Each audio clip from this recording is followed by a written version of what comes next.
Det er kjapt Ja. å smelte sammen. Da har vi Maiden på kubben. Yes. Roger Olsen gjør nytt forsøk på å få et fly i lufta.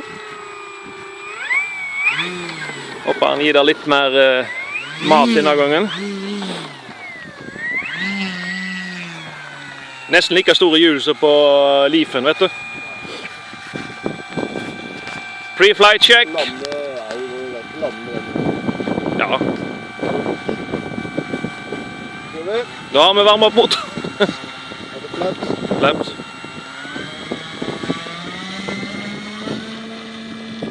Dæven! Ja, ikke sant. Hva er det du har kjøpt deg da? Det er jo seilfly. Jeg mistet jo målet. Blåste godt. Satt man det gikk fort opp.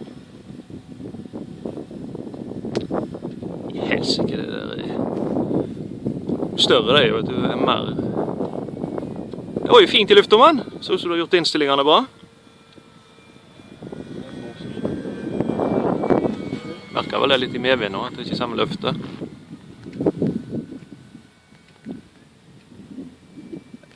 Der var et...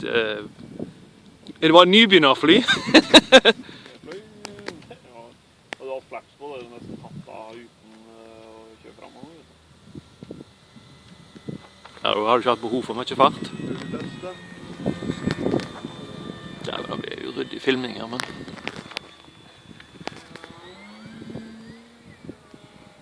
Ikke kjøre deg i en tretopp nå, da. Hva får du sånn... Feelingen. Det steiler fort, vet du, hvis du... Eller altså, hvis du først steiler, så...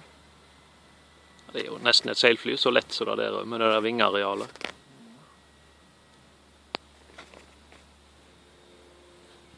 Kult. Ja.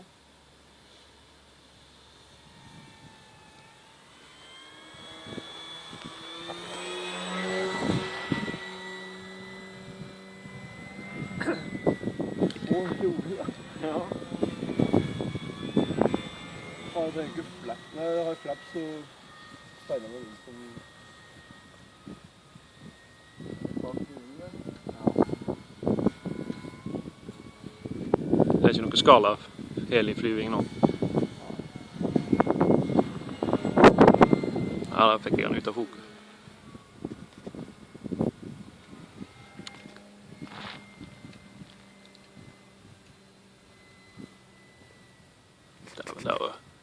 Det kunne fly sent. Ja. Begge flapsene.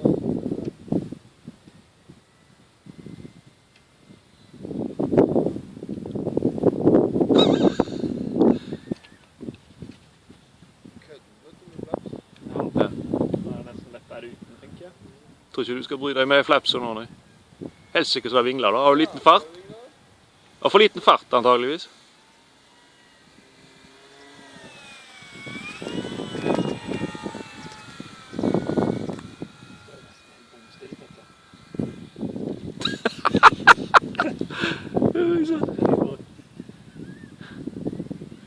Ja, men det er vinden, det er jo... Ja. Jeg vet du, når du har vingene så skråstilt på kroppen også, vet du, Ja. det er ingenting som skal til. Det var særdeles kult å se på da. Ja.